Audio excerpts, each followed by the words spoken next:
के बीच युद्ध आज चौथे दिन में प्रवेश कर चुका है। इन सब के बीच अमेरिकी राष्ट्रपति डोनाल्ड ट्रंप का बयान आया है कि इजरायल और ईरान को बातचीत के जरिए मसलों को सुलझाना चाहिए और उनके बीच में बातचीत हो सकती है। अब सवाल यह है, अगर बातचीत होगी तो उसकी शर्तें क्या होंगी? दूसरा सवाल यह है, अगर बातचीत होती है तो कौन से देश की महत्वपूर्ण भूमिका होने जा रही है? इसी पे बात करने के लिए हमने आमंत्रित किया है न्यूज़ नेशन के स्टूडियो में भारत में इजरायल के एम्बेसडर रुवेन अजार साहब को। Thank you very much sir for joining us. और मेरे सहयोगी मधुरेन भी इस चर्चा में मेरे साथ शामिल होंगे, जो विदेशी मामले देखते हैं, डिफेंस एक्सपर्ट हैं, और उनसे रुवेन अजार साहब से हम जानने की कोशिश करेंगे कि आखिर कैसे ये जो पूरा चल रहा है मिडिल ईस्ट में, इसको डीएस्केलेट किया जा सकता है। Welcome sir. Ambassador Azad, the attacks you carried out on Iran, did they achieve the objective? My first question. And did you succeed in hitting the target aimed for? And the third is, what is Israel's long-term strategic objective behind it? Israel is achieving its objective of basically foiling Iran's plan to exterminate the state of Israel. What Iran has been doing is it has chose two paths to destroy us. It has sworn to destroy us. First, by sneaking out into a nuclear weapon. They were actually exploiting the time they had to negotiate with President Trump in order to form a clandestine group of people that were basically building a nuclear weapon, weaponizing the fissile material, the enriched uranium. The second path that they had is a plan to build an arsenal of 20,000 ballistic missiles in the next 6 years in order to be able to destroy Israel even without using nuclear weapons. So we have basically got to the conclusion that if we want to survive as a state, we have to tackle that. And that's what we're doing now. Ambassador sir, what was the need to go across and hit Iranian targets, including all the targets, whether it's the missile centers or the nuclear program centers? Does this action was taken because Israel was facing an existential crisis? Absolutely. Look, Iran is a fanatic, radical regime that has sworn to destroy us. It wasn't just empty talk. They've been dedicating years and years of, first of all, creating this ring of fire around us with proxies like Hezbollah, like the militias in Syria, in Iraq, in Yemen, in the Gaza Strip, with Hamas and the PIJ.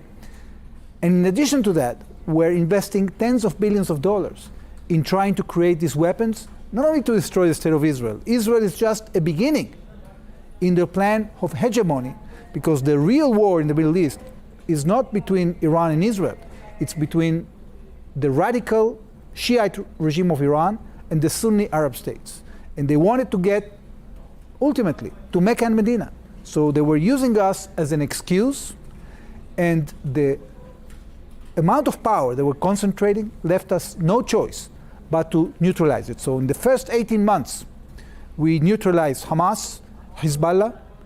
We have changed the reality in Lebanon and Syria, taking out the Iranian control and giving back to the Arab world. And now we are directly tackling the threat from within Iran. Okay.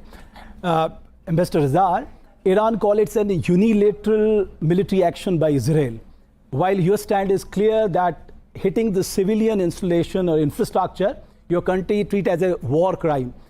We all know war has always brought destructions. There is any scope of dialogue? Unfortunately, the Iranian regime has refused not only to have a negotiation with us, they refuse to talk to us. Okay? They have one goal. They just want to destroy us. So the only language that they know is the language of violence and aggression.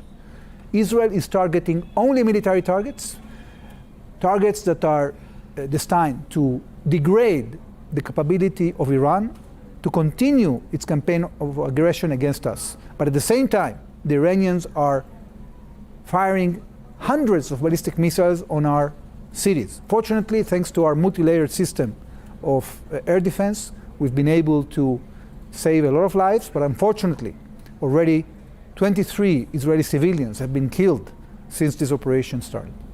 Sir, we are closely following this war, and extensively we are looking at the use of the arms like you see ballistic missiles, even in intercontinental missile. But so far the statement of PM Netanyahu is concerned, in his address, he has never addressed the Iranian Supreme Leader Ayatollah Khamenei. Rather, he is connecting with the people of Iran. Does your government wishes to pursue the policy of regime change? What our government wants to do is to defend Israel and to neutralize military threats. Of course, that we are having a dialogue with the Iranian people because the people of Iran has been friendly towards the Jewish people for many years, for millennia, and we have nothing against them.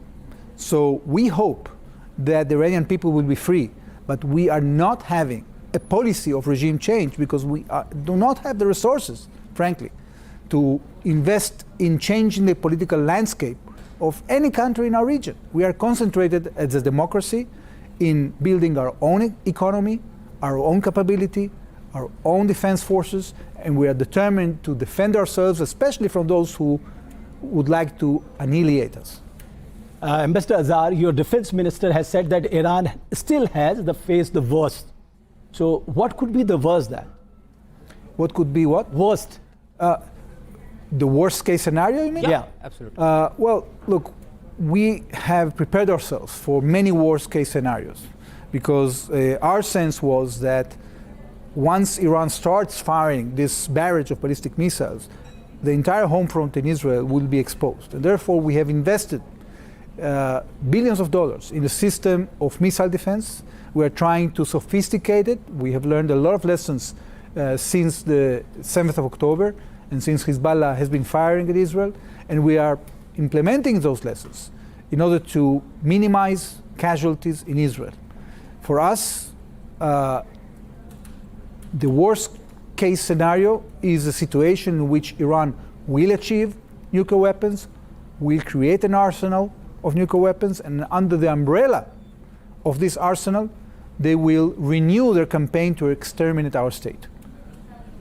So we are looking at the escalation that is crossing the borders now, and particularly we are looking towards the Iraq. Even we are looking that the Yemen is also using a huge barrage of missile. Today we have seen that he has targeted the Negev area. So do you think that this conflict, this war is going to be not a Israel versus Iran, but a regional war could be imminent? Do you think that it depends on the Iranians. Look, if they decide to attack other countries, those countries will have to decide whether to defend themselves and retaliate. Israel is not interested in a regional war. On the contrary, what we are doing right now is actually preventing a regional war. Because if we wouldn't have taken action against the Iranian nuclear capability, then the Iranians would have continued to wage wars in this region forever. Look, there is a very, very similar case in history that we have to take example from. 100 years ago, the powers of Europe had to decide whether to tackle the rising Nazi regime, Adolf Hitler. And they were so concentrated in trying to prevent war that they brought the worst war in the history of mankind with 60 million people dead. If we wouldn't have acted against the Iranians, the number of casualties that this machine of aggression that Iran, the regime is creating, would have brought death to millions of people. We've seen what they've been doing in in Syria, for example, when they're assisting the bloody Assad regime. 500,000 people were killed there. So the future of the Middle East actually would be much worse if the Iranians would be allowed to continue with the plan. So by defending itself, Israel actually is defending the region and defending the world. Ambassador, do you think USA and European partners of Israel has done enough to deter Iran? How do you interpret the recent statement of American President Donald Trump suggesting that Iran and Israel should make a deal and will make a deal? Mm-hmm. Well, first of all, clearly, the world hasn't done enough to stop the aggression of Iran.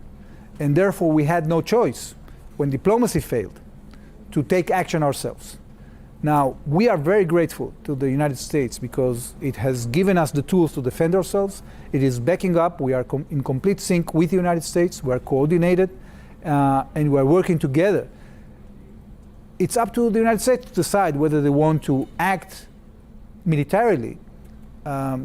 We would like their assistance diplomatically in order to bring this conflict into an end. We think that it's possible. The time frame, I think, is depending on to what extent the Iranians are going to be left with the capability to continue attacking us with their ballistic missiles. But what we want to achieve is a situation is that Iran will be unable to build a nuclear weapon verifiably, that the powers of the world will be able to verify, the IAEA, the United States and other powers, that Iran is incapable of building a nuclear weapon. Sir, what we see through various reports that the Iranian warmongers are claiming that Iran has attacked nuke facility of Israel and will further attack other facilities. What is your take? Well, I think that it's very clear that if we don't stop this regime, the results will be disastrous, not only for us, but for the world.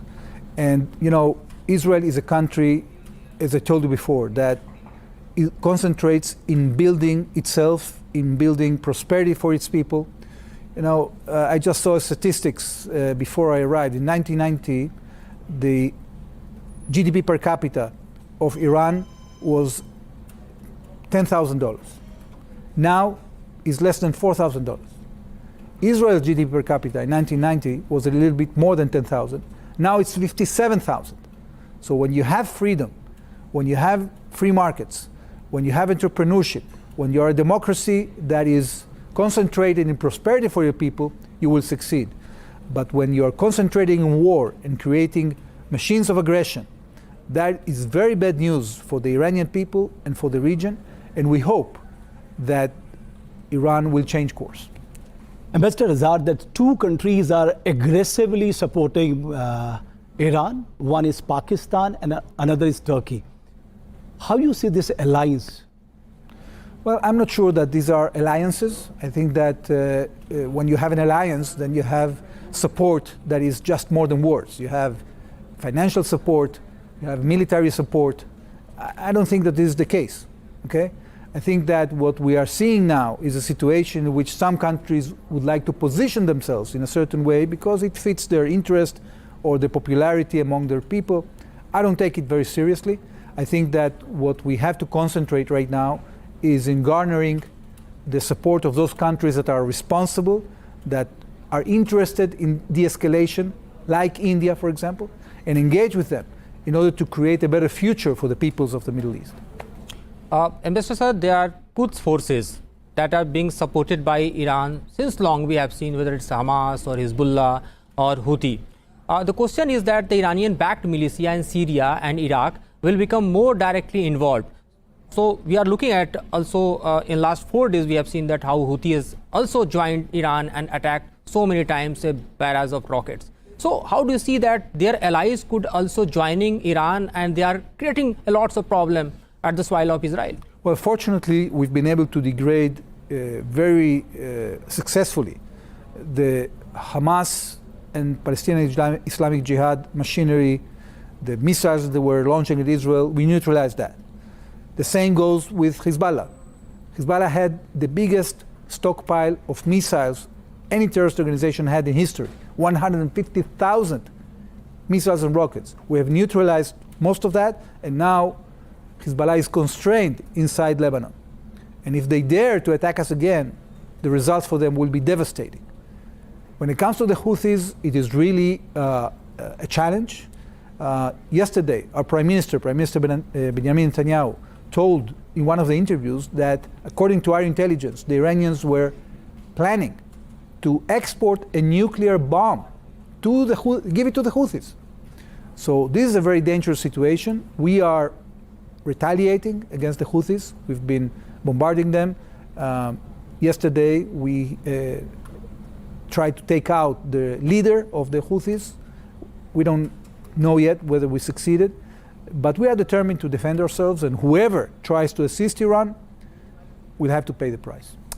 Okay, Ambassador Azhar, that during Operation Sindoor, you openly supported India war against terror. So India share good diplomatic relations with Iran also.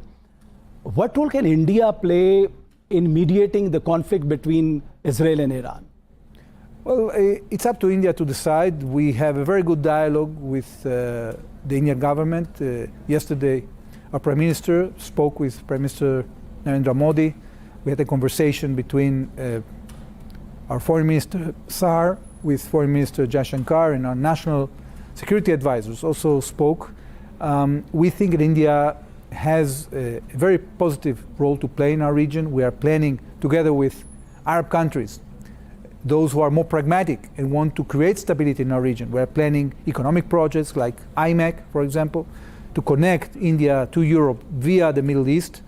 There are many things that we can do in order to secure a more prosperous Middle East. And I'm determined to continue this dialogue with the Indian government in order to create more projects and bring more prosperity both to West Asia and to India as well.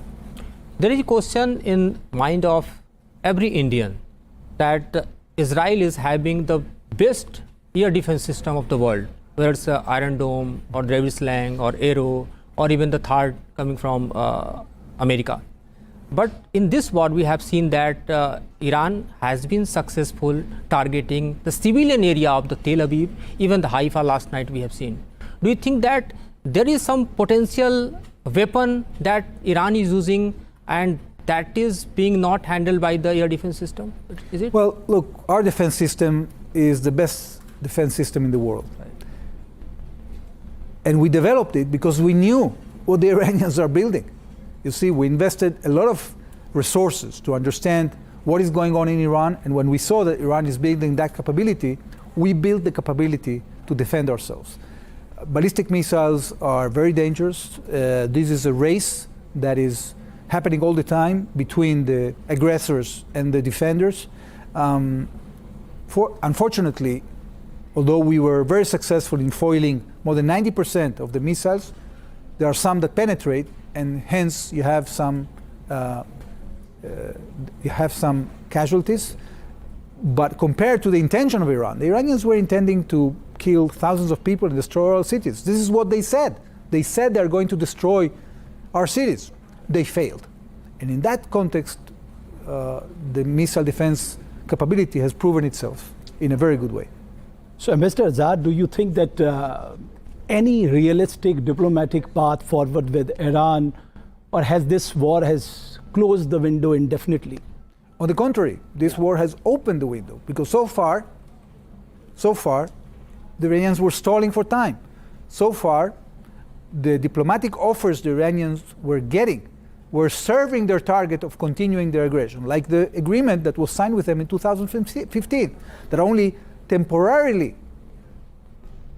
froze their enrichment capability, but on the other hand, gave them the capability to enrich after a period of time, unlimited, in a way that they could sneak out to a nuclear arsenal in a matter of weeks. Okay.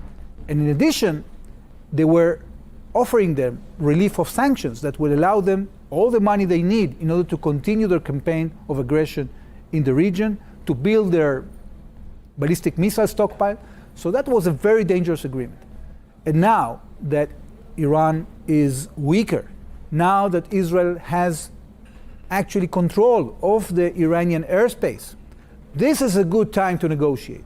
This is a time in which the United States and other powers can bring Iran to the table to actually get a real compromise and not a facade of diplomacy that has actually no results and do not contribute to the security of the region. So I'm optimistic that when we achieve this result, and as much as we degrade the Iranian capability, an opening for diplomacy would be such that will bring peace to our region.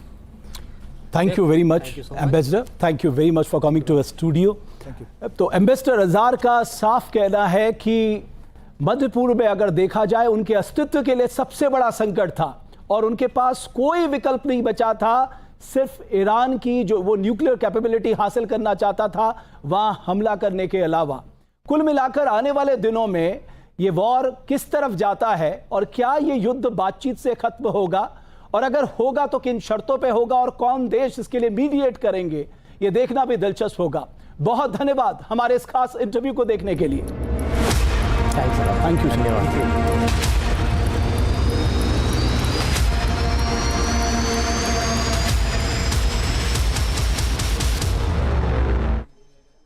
वक्त एक break का है, लेकिन break पर जाने से पहले एक नजर खास खबरों पर।